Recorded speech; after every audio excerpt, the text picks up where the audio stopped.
다 같이 서로 인사합시다. 축복합니다. 예, 축복합니다. 예. 여러분 엘리베이터 타 보셨습니까? 네, 엘리베이터를 타면 있는 게 있는데 그게 거울입니다. 거울. 그런데 이 엘리베이터를 타면 있는 게 거울인데 원래는 처음부터 엘리베이터에 거울이 없었습니다. 근데 어떻게 하다가 이 거울이 생기게 됐을까요? 예. 알 리가 없죠. 이제 제가 설명을 해드리겠습니다. 1900년대 초에 사람들이 엘리베이터만 타면 처음부터 엘리베이터에 거울은 없었는데 엘리베이터만 타면 자꾸만 엘리베이터가 늦게 올라간다, 느리다, 자꾸 이런 얘기를 하는 겁니다. 그래서 지금 현재 엘리베이터는 오티스에서 하고 있는데요. 이 오티스 여성 관리자가 거울을 한번 달아보자 해서 거울을 달았어요. 달았더니 그 다음부터는 사람들이 뭐냐면 빨리 올라간다는 겁니다. 알고 봤더니 엘리베이터를 타서 자꾸 자기 얼굴을 보는 겁니다. 얼굴에 뭐 잘 됐나 아니면 얼굴에 뭐 이쁜가 또 못생겼는가, 그러니까 거울을 보다 보니까 올라가 있는 겁니다. 그러니까 시간 가는 줄 몰랐다는 것이죠. 그래서 여러분 이 거울이 생기게 된 배경 중에 하나가 바로 사람들이 너무 엘리베이터만 타면 느리다 하니까 거울을 달고 나서는 느린 줄 몰랐다는 거, 모르게 올라갔다는 얘기입니다.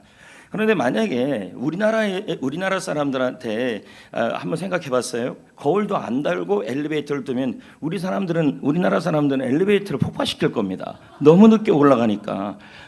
근데 왜 지금 사도에 이 거울 얘기를 했냐면 우리에게도 몇 가지 거울이 있기 때문이죠. 그 첫 번째 거울이 우리가 직접 보는 거울입니다. 아침마다 보면서 얼굴을 바라보면서 왜 이렇게 주름이 예전같이 않지? 그리고 왜 이렇게 얼굴이 늙었지? 그리고 나는 이렇게 지쳐있지? 그 거울을 통해서 우리를 보는 경우가 있죠. 또 한 가지는 뭐냐면 세상이 나를 보는 거울이 있어요. 그러니까 우리가 세상이 우리를 향해서 하는 말들이죠. 뭐라 그러냐면 너는 부족해, 너는 실패했어, 너는 머리가 안 좋아, 너 인생은 망했어. 사람들이 하는 말들이 있다는 얘기죠. 그래서 그 말들이 우리를 정의를 내리는 겁니다. 그 사람들의 말이 학교 선생님이 또는 부모님이 또는 주위에 있는 사람들이, 옆에 있는 사람들이 여러분을 향해서 하는 그 말들이 또 우리의 거울이 되기도 합니다. 근데 그런 거울로 인해서 우리가 듣는 세상 사람들이 하는 말로 인해서 우리가 정의를 내리기 시작하면 우리는 어떤 마음이 들기 시작하냐면 열등감이 생기기 시작하는 것이죠. 열등감이. 자, 여기 보면요. SNS 합니까? 자, 안 하는 게 자랑은 아닙니다. 그러면 여러분 SNS에 사진을 올려본 적이 있습니까? 이런 분들은 거의 관종들입니다. 자꾸 자기 사진 올리고 또 좀 카톡에 보면 유독 자기 사진 올리는 사람들이 있습니다. 사실 우리 보기 싫은데 자꾸 올립니다. 그거 좀 내려요. 또 어떤 분은 우리 목사님들 중에 몇 분은 손주 사진을 그렇게 올려요. 아유, 제 사진도 많이 올라가겠죠. 예. 아유, 이거 1,000원짜리 신발 하나 사줬잖아요. 바자회 때 와가지고 신발 하나 사달래요. 그럼 내가 왜 사줘야 됩니까? 그랬더니 다혜를 제가 이뻐한대요. 할렐루야. 그래갖고 1,000원짜리가 없었어요. 그래서 목사님한테 1,000원 빌려가지고 사줬어요. 신발 아주 좋은 신발이에요. 예, 목사님 저 신발입니다. 예, 1,000원밖에 안 합니다. 예, 원래는 꽤 비싼 건데 다 바자이니까. 자, 사진을 올렸는데 사실 사진을 올리고 나서 그 사진에 대해서 누군가가 좋아요 해주기를 바라요, 안 말아요? 만약에 좋아요가 100개 붙으면 행복해지고 나를 정의 내려주는 거 아닙니까? 근데 좋아요 말고 미워요가 있습니다. 이렇게 된 거.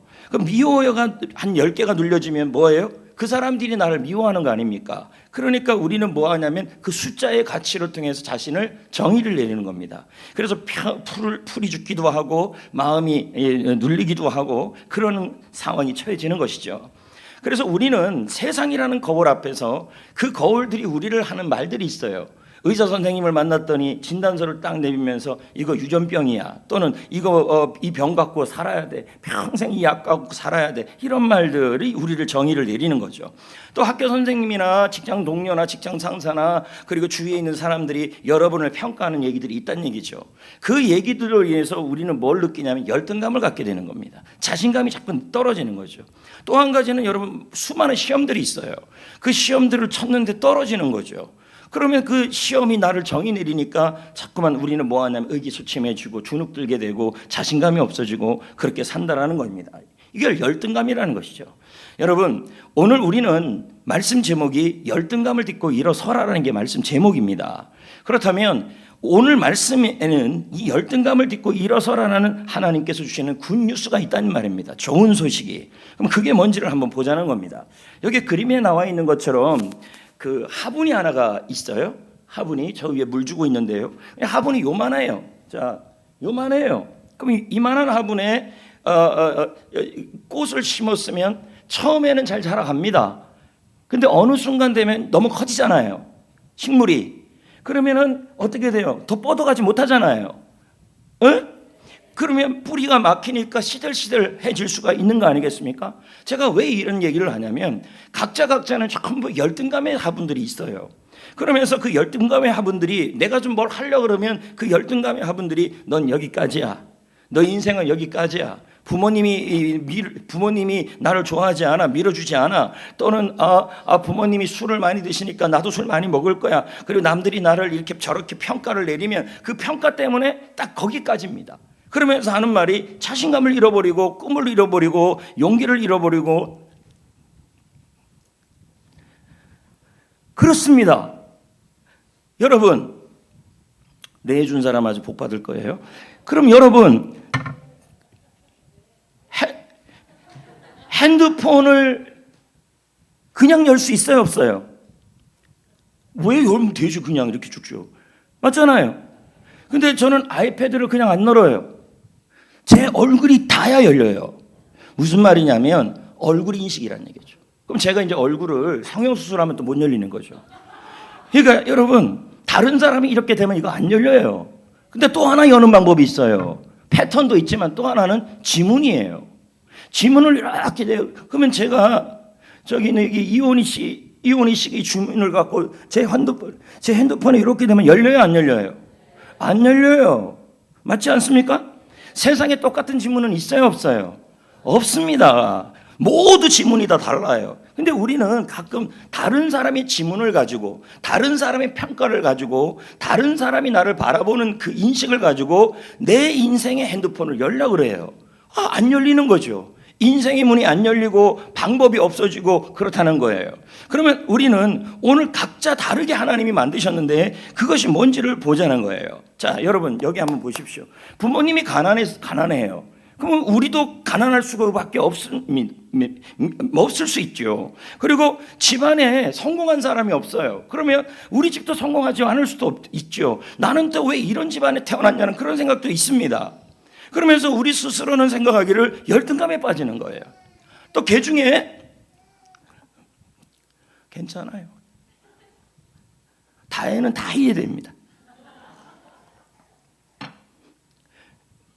근데 개 중에 또 이해가 안 되는 사람들이 몇 있죠.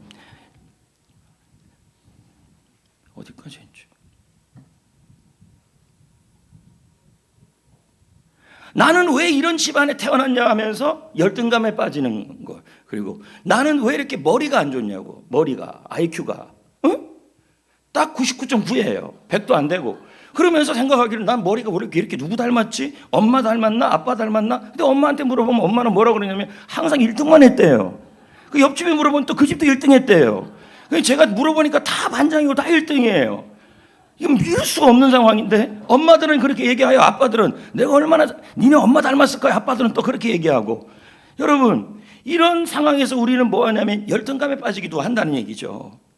예. 그런데 여러분, 중요한 건요, 우리에게 육신의 부모님도 있지만 우리에게 영적 부모님도 있습니다. 그 영적 부모님이 누구냐면 하나님, 우리 아버지인 줄 믿습니다. 여기 말씀해 보면요, 창세기 1장 27절, 로마서 8장 16절 말씀인데요, 다 같이 읽어 보겠습니다. 하나님이 자기 형상대로 사람을 창조하시되 밑에 거요. 성령이 친히 우리가 하나님의 자녀인 것을 증언하시나니. 하나님이 우리를 하나님의 형상대로 만드셨다고 얘기했어요. 그리고 우리는 하나님의 자녀가 되었다고 또 말하고 있어요. 그럼 형상이라는 단어가 뭐냐는 거예요. 히브리어로 체렘입니다. 체렘. 그럼 뜻이 뭐냐면 모양, 단순한 모양이 아니고 단순한 모양이, 물론 이제 하나님의 형상에는 지정이도 있고 모두 다 있는데요. 이 원래적 어원적 의미는 뭐냐면 왕의 대리자라는 뜻이에요. 대신자. 그러니까 동상이라는 뜻입니다. 예를 들어서 옛날에 고대 근동에 왕이 있는데요. 왕이 살아 있어요. 근데 모든 지역을 다 다스릴 수가 없어요. 제가 조금 인상이 찌푸러졌습니까? 이쪽만. 여러분, 그래서 왕이 어떻게 하냐면 자기가 다 못 가니까 거기다가 동상을 세워요. 동상을. 그러면서 그 동상을 세우는 이유가 뭐냐면 이곳은 내가 다스리는 지역이다라는 것을 동상을 통해 알려주는 거예요. 예를 들어서 여러분, 알렉산더라는 사람이 있는데 저기 이제 보면 이렇게 알렉산더 동상이에요. 그러면 알렉산더가 살아생전에 지중해를 정복하고 나서 가는 곳곳마다 저 동상을 세워요. 그러면 저걸 세우는 이유가 뭐냐면 이 지역은 알렉산더가 지배하는 곳이라는 뜻이에요.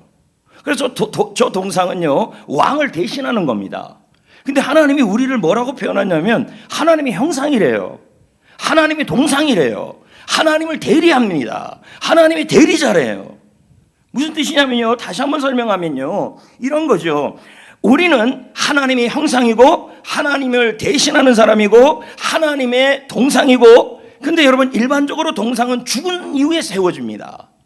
얼마 전에 그 PD 수첩에 보니까 통일교회 온상의 궁정이 어디 있냐면 가평에 있어요. 근데 그 가평에 문선명은 죽었어요. 아버지 문선명. 아버지 죽고 어머니가 남았어요. 홀리마더라고 그러더구만요. 그 홀리마더 어머니가 있는데 그 어머니가 여러분 아주 살아있어요. 한학자라고요. 한학자. 근데 한학자 두 학자도 아니고.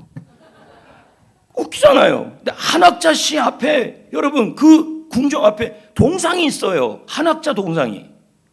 그러면 그 동상을 왜 세웠을까요? 나는 살아있다는 거예요. 통일교는 내가 다스린다는 얘기예요. 그걸 지금 설명하는 거예요. 그러면 여러분, 세종당은 죽었어요, 살았어요? 죽었죠. 이순신 장군은 죽었어요, 살았어요? 그 동상 세워봤자 무슨 역할밖에 안 합니까? 기념하는 역할을 하는 거예요. 근데 살아있는 사람이 동상을 세우는 건 기념하는 정도가 아니에요. 그럼 뭐예요? 내가 이곳의 주인이란 뜻이고 다스리겠다는 뜻이에요. 그러면 하나님이 우리를 이 땅에 심으셨어요. 하나님의 형상으로, 하나님의 동상으로, 하나님을 대리하는 사람으로. 근데 우리 하나님은 여러분 죽은 분입니까? 살아계신 하나님이십니까? 살아계신 하나님입니다. 살아계신 하나님의 대리자로, 살아계신 하나님의 동상으로, 살아계신 하나님의 자녀로 세우셨어요. 그래서 우리에게 뭐라 그럽니까? 생육하고 번성하고 충만하고 정복하고 다스리라. 하나님의 동상이기 때문에 우리는 주눅 들고 살지 말라는 거예요. 왜? 하나님이 죽지 않았다는 얘기예요. 담대하게 살라는 얘기예요. 이해가 되십니까? 여러분은 하나님의 대리자예요. 하나님의 동상이에요. 표현이 좀 그렇지만 성경에서는 또 뭐라 합니까? 너는 그리스도의 편지다, 이런 얘기도 나와요. 동상이라는 말은 뭐예요? 그냥 동상이 아니라 하나님을 대신한다는 얘기예요. 하나님을 대신해서 다스리는 사람이라는 얘기예요. 우리는 이 세상을 통치하는 사람으로 하나님이 불렀다는 얘기예요. 그런데 우리는 어떻게 합니까? 유전병이 있어요. 지혜가 없어요. 배경이 좋지 않아요. 중독이 있어요. 내 가정 형편은 좋지 않아요. 내 인생은 기구해요. 하면서 주눅 들고 살고 있다는 얘기입니다. 여러분은 하나님의 대리자입니다. 하나님의 동상입니다. 하나님의 자녀입니다. 생육하고 번성하고 충만하고 정복하고 다스릴 하나님의 대리자입니다. 근데 자신감 없이 살아간다는 얘기예요. 왜? 남들의 평가 때문에, 그리고 주위의 평가 때문에 자신감이 없이 살아가고 있다라는 거예요. 여기 아까 여기 거시기가 저기 알렉산더 거시기가 있지 않습니까? 예? 그러면 지금의 저 알렉산더 동상은 죽은 다음에 세워진 걸까요? 살아 있을 때 세웠을까요? 머리 죽었을 때 죽은 겁니다. 그러면 여러분, 저 동상이 세워진다 그래서 저 지역이 알렉산더 대왕의 땅이라고 볼 수가 없어요. 왜? 죽었으니까. 근데 우리 하나님은요, 천지를 만드시고 전능하시며 우리를 사랑하시고 통치하신 하나님이 우리 아버지인 겁니다. 우리는 이 하나님의 대리자입니다. 우리는 이 하나님의 동상입니다. 살아있는 하나님에 대한 동상입니다. 그러니 하나님이 우리를 통해서 살아계신 하나님이 보여야 합니다.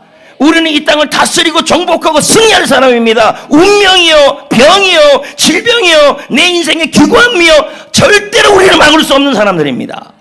왜? 우리 배후에 하나님이 계시기 때문인 것이죠.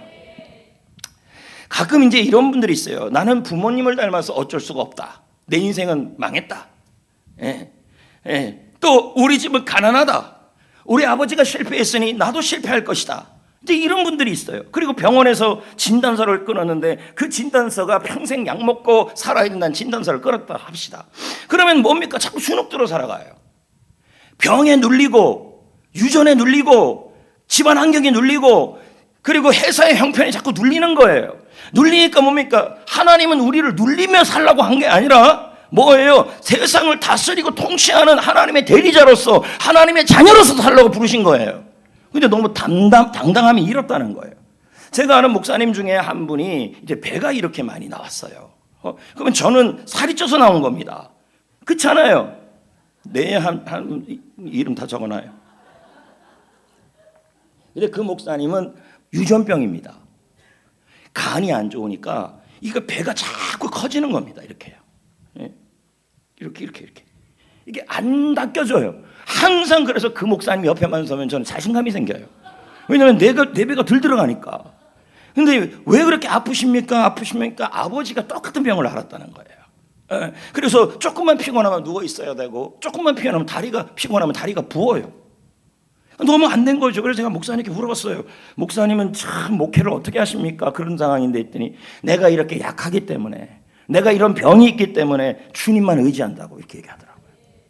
여러분, 이 목사님은 유전병이에요. 그럼 여러분들 중에서도 분명히 어떤 유전병이 있을 수도 있고 개인적인 병이 있을 수도 있죠. 그런데 그 유전병 때문에 자꾸만 우리는 뭐 하냐면 세상의 평가와 자신의 평가를 통해 열등감에 빠져서 주눅 들고 산다는 얘기예요.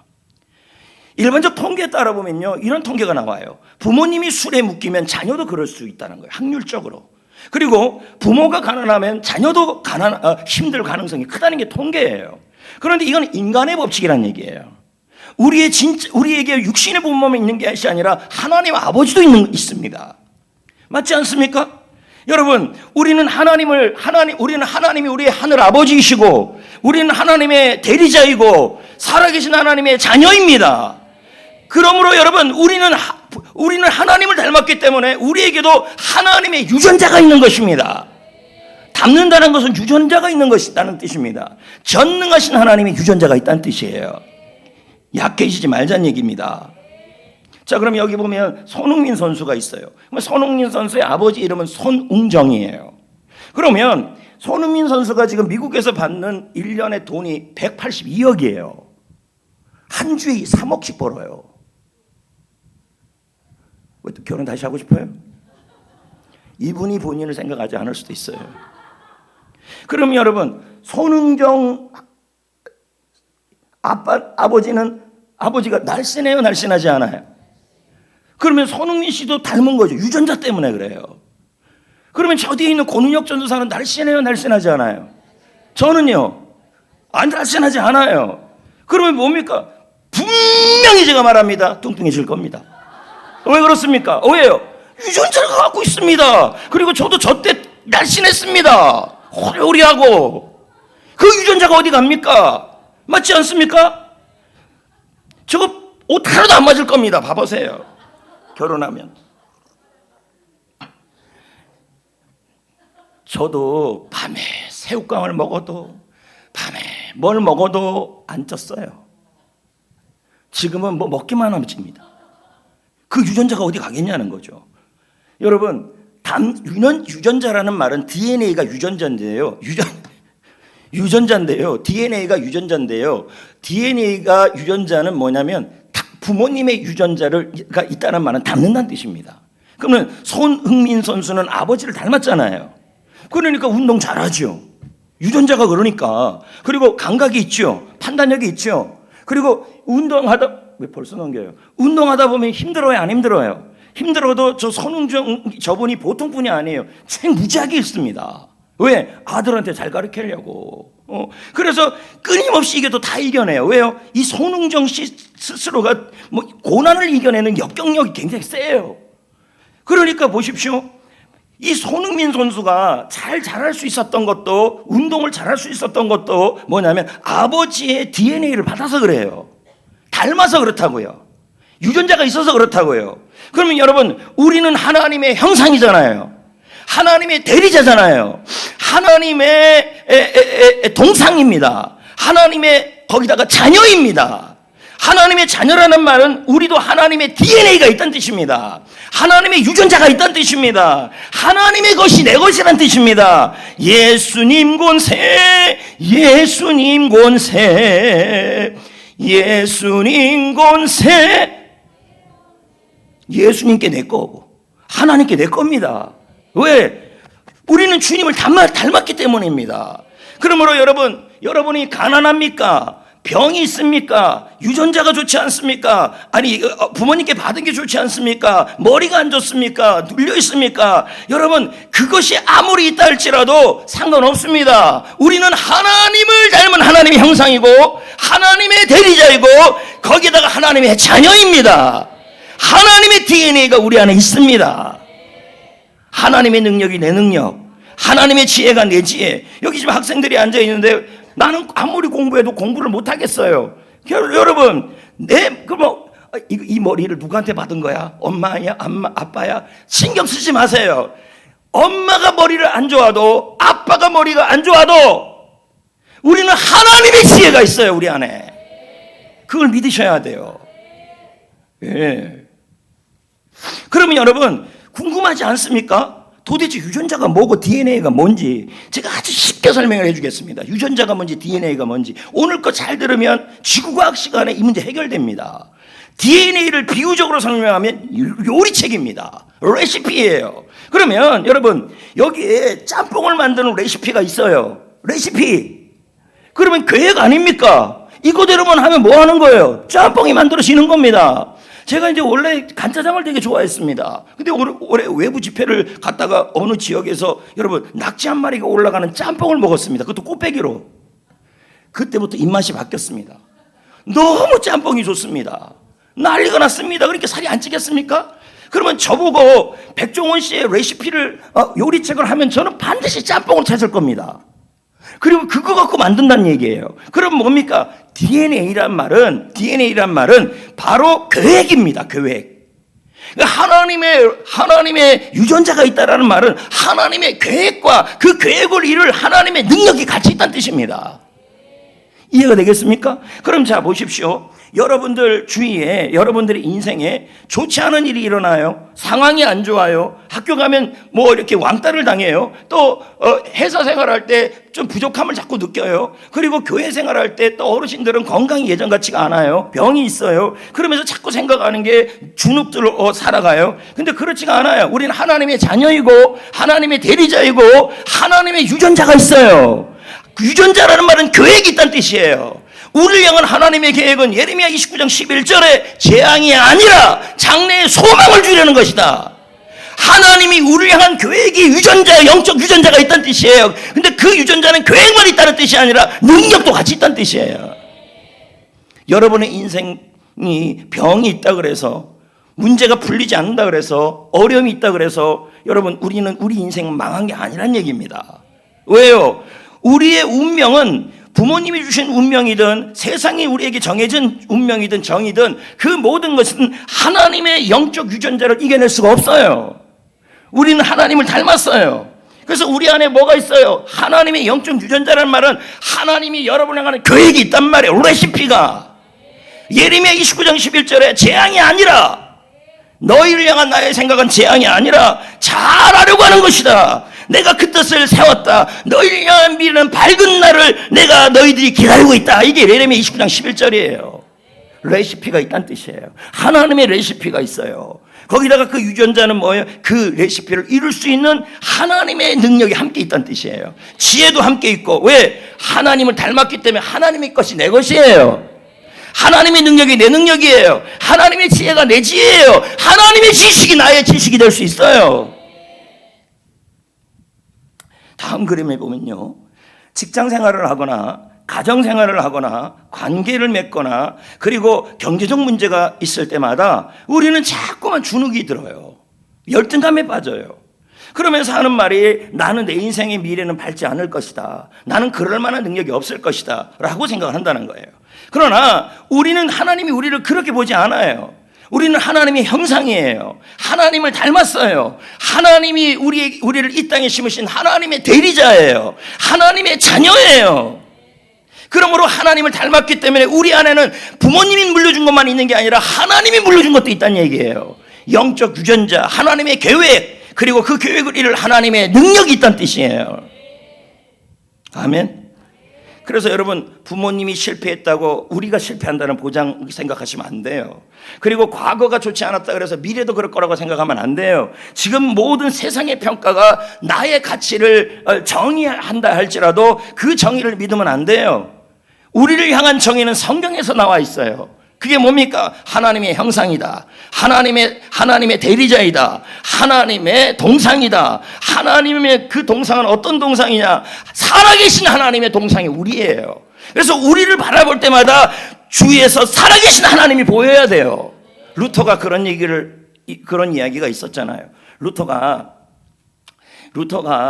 이제 그 종교 개혁을 하다가 너무 로마 카톨릭으로 인해서 고생하고 어려움을 겪었어요. 그러니까 주눅 들어 있는 거죠. 이겨낼 수 없는 거죠, 자기 힘으로. 그런데 이제 옆에 있던 폼보라는 부인이에요. 폼보라가 갑자기 상복을 입고 왔어요. 그러면서, 아니 여보, 왜 상복을 입고 있어요? 그랬더니 폼보라가 말하기를, 당신을 보니까 하나님이 죽은 것 같다고. 고난 앞에서 주눅 들어 있는 걸 보면서 우리 하나님은 죽은 것 같다고 이렇게 얘기를 해요. 그래서 루터가 정신 차렸다는 얘기예요. 여러분, 하나님은 살아계신 분이십니다. 그러므로 여러분, 세상 사람들이 여러분을 바라보면서 뭐 해야 돼요? 살아계신 하나님을 경험하셔야 돼요. 예를 들어 이런 거죠. 내가 몸에 큰 병이 하나가 있어요. 근데 그 병이 있는데 주눅 들어 있는 모습 보면 누가 여러분을 보면서 하나님을 믿겠습니까? 주눅 드는 게 아니라 뭐예요? 내가 병이 있다 할지라도 나는 하나님의 형상을, 나는 하나님의 대리자이다, 나는 살아계신 하나님이 내 뒤에 있다, 나는 그러므로 하나님의 자녀이다, 하나님의 유전자가 있다, 나의 미래는 밝다, 하나님이 나를 위해서 하나님의 능력으로 내가 하나님의 능력을 가질 수 있다. 암이 있는데도 얼굴은 자신감이 있는 거죠. 이게 바로 하나님의 형상이에요. 베드로후서 1장 4절 말씀을 볼까요? 어떻게 되어 있는지. 하나님의 성품에, 우리가 누구의 성품에 참여할 수 있게 됐어요? 하나님의 성품에 참여할 수 있게 됐어요. 이거를 쉬운 성경에서는 하나님을 닮는 모습으로 함께 교제하게 하셨다, 이렇게 나와요. 결국 여러 의미도 있겠지만 우리는 하나님을 닮는 일에 참여하게 됐다, 이 뜻이에요. 하나님을 닮는 게 뭘까요? 뭐 여러 의미도 있겠죠. 주님을 닮아가는 훈련도 있을 수 있고 다 할 수도 있지만 궁극적으로 본다면 뭐를 의미하는 거냐면 하나님을 닮았다는 얘기예요. 하나님이 닮았기 때문에 하나님의 것을 내가 참여했다는 뜻이에요. 여러분, 열등감에 빠질 이유가 하나도 없어요. 주눅 들 거 하나도 없어요. 병이 있든지 고생이 있든지 일이 뜻대로 안 되든지 학교에서 뒤에서 1등이든지 아무 문제가 없어요. 여러분, 중요한 것은 뭐냐면 나는 하나님의 형상이고 하나님의 대리자이고 하나님의 동상이고 하나님의 편지이고 하나님의 자녀입니다. 하나님을 닮았습니다. 그러니 하나님의 유전자가 있는 겁니다. 하나님의 것이 내 것입니다. 왜? 하나님을 닮았기 때문이에요. 나는 능력이 없어도 하나님의 능력이 있는 거죠, 내 안에. 나는 지혜가 없어도 하나님의 지혜가 있는 거죠. 그 사실을 믿고 담대하게 살아야 합니다. 왜? 우리가 믿는 하나님은 살아계신 하나님이니까. 아더 핑크의 말을 읽어보겠어요. 시작. 하나님의 자녀는 그분의 생명을 받은 자이다. 그분의 성품이 우리 안에서 역사한다. 네, 이렇게 지금 되어 있죠. 여기 보면 씨앗이 있습니다. 씨앗. 그러면 저 씨앗이 옥수수라고 한다면 저 씨앗의 안에는 뭐가 있냐면 DNA가 있는 거죠. 계획. 무슨 계획이 있습니까? DNA가 있단 말은 두 가지가 있다는 뜻이에요. 뭐냐면 앞으로 저 씨앗은 옥수수가 될 거라는 계획이 있어요. 또 하나는 뭐냐면 생명력도 있다는 뜻이에요. 그러면 저 씨앗에게 흙이 덮어요, 안 덮어요? 눌러요, 안 눌러요? 상관이 없어요. 계획은 이루어져요. 유전자는 이루어져요. 레시피대로 돼요. 옥수수가 됩니다. 그리고 옥수수가 되는 계획만 있는 것이 아니라 그 안에 생명력도 같이 있어요. 하나님이 우리를 향한 계획, 우리가 하나님을 닮았다는 말은, 우리가 하나님의 대리자라는 말은, 하나님의 형상이라는 말은, 하나님의 자녀라는 말은 우리 안에 하나님의 DNA가 있고 하나님의 계획이 있고 그 계획을 이룰 수 있는 하나님의 능력이 있다는 뜻이에요. 내게 능력 주시는 자 안에서. 지혜가 없습니까? 내 지혜는 없어도 하나님의 지혜는 있잖아요. 멀리 있습니까? 내 안에 있습니다. 나는 하나님의 지혜가 있다고 생각하고 공부를 하시고, 나는 하나님의 지혜가 있다고 회사 일을 하시고, 그렇죠. 그러니까 성도들이 살아갈 때, 아우 저 집사님 보면 하나님이 돌아가신 것 같아. 얼굴에 밥상이 죽상 밉상, 이쪽에 밉상 10명, 이쪽에 1000명. 밉상이에요. 얼굴만 보면 하나님이 꼭 돌아가신 것 같아요. 우리는 하나님의 대리자 아닙니까? 우리는 하나님의 동상 아닙니까? 하나님의 자녀 아닙니까? 병이 있어도, 고난이 있어도, 안 되는 일이 있어도 세상 망한 것처럼 살면 안 됩니다. 하나님을 닮았습니다. 하나님의 유전자가 있습니다. 하나님의 계획이 있습니다. 여러분의 미래는 하나님이 책임집니다. 하나님의 능력이 있습니다. 내게 능력 주시는 자 안에서 내게 할 수 있다. 여기 팀 켈러 목사님이 나옵니다. 현재 복음주의 설교자로서 아주 탁월한 설교를 하시는 분입니다. 말씀을 너무 잘 전하죠. 근데 이분이 젊었을 때는 뭡니까? 부모님께 물려받은 건 두려움이죠. 그리고 말을 잘 못해요. 어눌해요. 자신감이 없어요. 그러니까 뭡니까? 자신의 인생에 있어서 목사임에도 불구하고 주눅든 거죠. 주눅들어 살아가는 거죠. 근데 어느 날 깨달은 거죠. 뭘 깨달았냐면 나는 내가 가지고 있고 물려받은 것은 어눌하고 말도 못하고 주눅드는 이런 현상이 나타나지만 나는 하나님의 형상이고, 나는 하나님을 닮았고, 나는 하나님의 대리자이고, 나는 하나님의 동상인데 하나님은 죽은 분이 아니라 살아있기 때문에 내가 있는 곳에는 하나님이 생육하고 번성하고 충만하고 정복하고 다스리게 하시는 하나님의 계획이 있던 것입니다. 그 사실을 알고 지금 훌륭한 복음주의 학자가 됐습니다. 여러분 한번 보십시오. 아까 제가 우리는 하나님의 대리자라 그랬습니다. 대사란 뜻이죠. 그럼 여러분, 어떤 사람이, 왕이 어떤 대사를 보낼 때는요, 고난을 위임받아요. 그래서 그 사람이 가는 곳은 뭐냐면 왕의 권세와 능력으로 가는 거예요. 근데 그건 임시적이에요. 근데 자녀는 어떻습니까? 물려받습니다. 한시적인 게 아니라 짧지 아니라 영원합니다. 영원한 게 살아있는 동안에. 그럼 여러분, 자, 처음에 시작은 뭐였습니까? 우리는 하나님의 대리자다. 우리는 하나님의 형상이다. 우리는 하나님을 대신하는 사람이다. 자, 거기에서 하나님이 우리를 어디까지 끌고 가셨냐면 하나님의 자녀까지 끌고 가신 거예요. 그러므로 여러분, 주눅들지 맙시다. 병이 있어도 주눅들지 말고, 인생이 뜻대로 되지 않는다고 주눅들지 말고, 삶이 뜻대로 안 된다고 해서 주눅들지 말아요. 여러분 안에는 하나님의 영적 유전자 DNA가 있어요. 하나님의 계획이 있어요. 예레미야 29장 11절, 너를 향한 나의 계획은 재앙이 아니라 장래의 소망을 주시려는 것이라. 하나님의 계획이 있는 거예요. 여러분의 가정을 향하여, 자녀를 향하여서도 마찬가지입니다. 지금의 현재가 다가 아닙니다. 그럼에도 불구하고 이 지금의 이 현실 앞에서 주눅들지 마시고 생육하고 번성하고 충만하고 정복하고 다스리라. 하나님이 배후에 있음을 믿으시고 담대하게 사셔야 하는 거죠. 왜요? 우리는 하나님의 자녀니까. 그러니까 사람의 말과 행동으로 하나님의 DNA를 바꿀 수 없어요. 여러분 하나님의 자녀이기 때문에요. 여러분 안에는 하나님의 영적 유전자가 있는 겁니다. 하나님을 닮았다는 얘기죠. 닮았다. 누가 뭐라 그래도 하나님이 주신 영적 DNA는 변하지 않고 하나님의 형상은 바뀌지 않아요. 그리고 하나님의 자녀라는 사실도 여전합니다. 여러분은 하나님이, 예수님이 핏값을 주고 산 하나님의 자녀입니다. 하나님을 닮은 겁니다. 이게 얼마나 큰 축복인지 모릅니다. 저도 마찬가지죠. 목회 초기 때 비교를 자꾸 했죠. 저 목사님은 설교도 잘하고, 저 목사님은 잘하고, 저쪽 목사님은 교회를 잘 섬기고, 근데 나는 뭐냐? 비교하는 거죠. 그런데 여러분, 하나님이 저에게 주신 마음은 그게 아니었다는 거예요. 너 안에는 하나님의 영적 유전자가 있고, 하나님의 DNA가 있고, 빠르게보단 바르게 하자. 그래서 비교를 멈췄어요. 사명에 집중했죠. 자, 여기까지 한번 봅시다. 여러분, 우리는 이 땅에 하나님이 심은 씨앗입니다. 하나님의 편지입니다. 하나님의 대리자입니다. 하나님의 자녀입니다. 하나님의 유전자가 우리 안에 있습니다. 하나님을 닮았습니다. 영적 유전자가 있습니다. 여러분을 향한 하나님의 계획은 소망을 주는 겁니다. 그 소망을 이루도록 여러분이 하나님의 능력을 부어주고 있는 것입니다. 주눅들 하나도 없어요. 병 앞에서도, 질병 앞에서도. 그럼 어떻게 해야 될까요? 여기 보면, 그림에 보면 난로가 있어요. 가만히 보면 불씨가 큰 게 하나가 들어있어요. 그러면 저 불씨를 키워야 열등감이 저 불씨를 꺼뜨리려고 그래요. 근데 우리는 저 불씨를 살려야 합니다.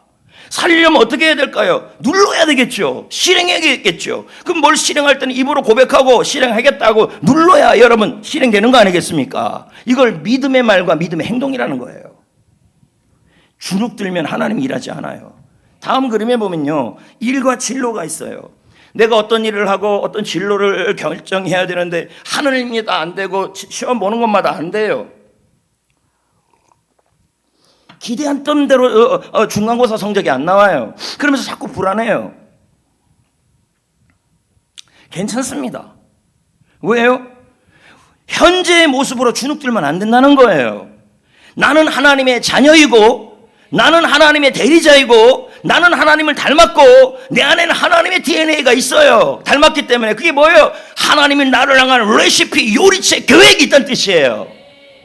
훌륭한 음식을 만드는 레시피처럼 우리를 향한 하나님의 훌륭한 요리를 만들 수 있는 레시피를 갖고 있다는 뜻이에요. 그리고 그것을 만들 수 있는 생명력도 우리 안에 있어요. 예. 그러니까 열등감 가운데 살지 말고, 오히려 그런 일이 있어도 주눅 들지 말고, 나는 하나님의 자녀다. 나는 하나님이 내 안에 하나님의 유전자가 있다. 나는 하나님의 지혜가 있다. 하나님의 능력이 있다 하고 주눅 들지 말고 당당하게 살아야 합니다. 주눅 들고 살아가는 모습은 배후에 하나님이 돌아가신 겁니다. 그렇게 생각밖에 안 보입니다. 예를 들어 가정과 자녀 문제도 있지 않습니까? 가정 때문에, 자녀 때문에, 미래 때문에 마음이 너무 무거워요. 무거워요. 그래서 우리 마음속에 자꾸 낙담이 돼요. 내 인생이 소망이 안 보이고 자녀들의 미래가 소망이 안 보여요. 그래서 주눅이 들어요. 이러면 하나님이 역사하지 않아요. 지금 취직만 하면 자꾸 취직에서 떨어지고, 그래서 자꾸 주눅이 들어요. 인생은요, 한 번, 두 번의 떨어짐으로 결정나는 게 아닙니다. 여러분, 우리는 믿어야 합니다. 뭘요? 내 안에, 우리 자녀들 안에, 여러분 안에 하나님의 유전자가 있고, 하나님의 능력이 있고, 하나님의 계획이 있고, 하나님의 도움이 있다는 사실을 뭐고요? 믿음으로 선포하고, 그리고 담대하게 사셔야 합니다. 그래야 하나님이 일하십니다. 질병도 약함도 마찬가지 아닙니까? 아프다, 지치다. 그러면 아프고 지친다 그래서 주눅 들어버립니다. 병원에 갔더니 의사 선생님이 진단서를 내렸는데 평생 약 먹고 살아야 된대요. 유전병이래요. 아까 그 목사님처럼. 그러면 그 병을 가지고 뭐 합니까? 나는 아파. 그래서 그 사람 얼굴만 보면 뭐예요? 하나님이 돌아가신 것 같아요. 여러분, 이렇게 사는 것은 주눅 들어가는 삶이잖아요. 기가 죽은 삶이잖아요. 하나님은 우리에게 말씀하시는 것은 뭐냐면, 그런 평가로 열등감에 빠지지 말고, 나는 하나님의 자녀이고, 하나님의 대리자이고, 하나님이 살아계신 하나님의 유전자가 내 안에 있고, 나를 향한 하나님의 계획이 있어요. 그래서 우리는 하나님의 유전자로, 능력으로 질병도 이겨낼 수 있습니다. 당당하게 사셔야 돼요. 결혼도 성공도 마찬가지입니다. 결혼을 못해요. 예를 들어서. 그리고 잘 뜻대로 안 돼요. 그리고 결혼을 했는데 결혼 생활이 또 뜻대로 안 돼요. 그러니까 무슨 생각이 자꾸 드냐면, 또 회사 생활하는데 그것도 뜻대로 안 돼요. 그럼 무슨 생각이 듭니까? 사람들의 평가와 자신의 평가 때문에 자꾸만 의기소침하고 열등감에 빠지게 되는 거죠. 그러니까 주눅이 드는 거예요. 사람들 앞에서 자신감도 없어지고 자꾸 피하게 되고. 중고등부 애들이 요즘 저를 피해요. 지난주에 한번 똑바로 해, 사춘기가 어디, 다 피해요. 나 쟤들한테 인기 좋았는데. 다 취소입니다. 지난 주말. 인기가 다 떨어졌네. 주눅 들지 말아요. 목사님 앞에서. 여러분 안에는 하나님의 DNA가 있어요. 하나님의 지혜가 있고 하나님의 능력이 있고 하나님의 지식이 있어요. 여러분을 향해서는 하나님의 DNA, 하나님의 계획이 있어요. 의심하지 말고 좀 열심히 믿음으로 선포하고 자신감 있게 사셔야 돼요. 왜요? 행함이 있는 믿음이 살아있는 믿음이에요. 그래갖고 여러분 이제 그래갖고 쭉쭉 넘겨봐봐요. 그래서 이제 여러분 좀 잘 해봐야 될 거 아닙니까? 외우기가 쉬워야 될 거 아니에요. 그래서 제가 실천법을 하나 만들었어요. 자유담 실천법이라고. 자유당이 아닙니다. 자유담입니다. 자, 어떻게 하면 됩니까? 여러분이 자 한번 해보세요. 나는 하나님의 자녀다. 내 안에 하나님의 유전자가 있다. 담대다인데 그 잘 발음해야 됩니다. 잘하면 담배다가 됩니다. 담대다. 담 한번 해보세요. 나는 담대하게 살 것이다. 자유담 실천법입니다. 이걸 좀 한번 해보자는 거죠. 주눅 들지 맙시다. 뭐 어려운 일이 있고 힘든 일이 있고 무슨 일이 있어 주눅 들지 말아요. 나는 하나님의 형상이에요. 나는 하나님의 대리자예요. 맞잖아요. 그리고 나는 하나님의 자녀예요. 나는 하나님을 닮았어요. 하나님의 유전자가 있어요. 하나님의 DNA가 있어요. 하나님의 레시피가 있어요. 하나님의 계획이 있어요. 그 계획을 쓴 하나님의 지혜와 능력도 내 안에 있어요. 담대하게 사셔야 돼요. 주눅 들지 말고. 이제 말씀을 맺으려고 합니다. 우리는 오늘 좋은 소식을 들었습니다. 무슨 소식입니까? 여러분이 자해봐요. 여러분이 자했죠? 나는 하나님의 자녀다. 내 안에 하나님의 유전자가 있다. 나는 담대하게 살 것이다. 이것을 꼭 붙들고 아침에도 선포하시고 나는 하나님의 자녀라고 생각하면서 당당하게 살아야 저 사람만 보면 하나님이 돌아가신 거 아니야? 이렇게 살면 안 됩니다. 어떤 사람만 보면 그냥 어깨가 쭉, 예전에 내가 또 그럴 수도 있지만 어깨가 쭉 내려가서 안 보여. 어깨가요. 그러시면 안 됩니다. 하나님은 행함이 있는 믿음을 통해 일하십니다. 우리 배후에 있는 나의 하나님 아버지는 살아계신 하나님이십니다. 저분은 지금 정말 눈물 흘리고 살아야 되는데 저 사람 얼굴을 보고 행동을 보면 하나님 앞에서 정말 주눅 안 들고 있네. 회사에 가서도 학교에 가서도 교회에 와서도 이야 대단하네. 저 사람을 보면 하나님이 살아계시는 게 보이네. 하나님의 자녀답게 살고 있네. 이런 행동을 하셔야 할 줄 믿습니다. 아멘. 자, 제가 자하면 여러분이 해보세요. 자, 나는 하나님의 자녀다. 내 안에는 하나님의 DNA가 있다. 유전자가 있다. 오늘 나는 담대하게 살아간다. 나는 담대하게 살아간다. 저 잘못해서 나는 담배 피우면 살아간다 이렇게 생각하시면 안 됩니다. 담대하게 살아간다. 이제 야곱의 축복을 부를 건데요. 레마 찬양인데요. 이 야곱의 축복은 무슨 찬양이냐면 야곱은 부족한 사람입니다. 근데 주눅 들고 안 살아요. 하나님의 축복의 씨앗이 그 안에 심었고 그리고 하나님의 사람으로 살아가는 것이죠. 여러분 나는 하나님의 자녀다. 내 안에는 하나님의 유전자가 있다. 나는 담대하게 살아갈 것이다. 이게 바로 야곱의 축복입니다. 힘차게 주눅 들지 말고 담대하게 같이 불러봅시다.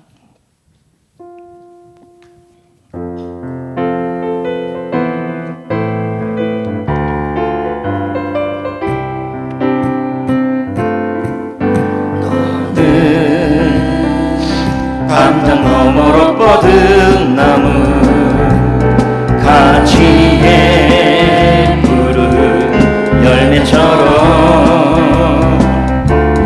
하나님의 귀한 축복이 삶에 가득히 넘쳐날 거야. 너는 어떤 시련이 와도 능히 이겨낼 강한 발이 있어. 전능하신 하나님께서 너와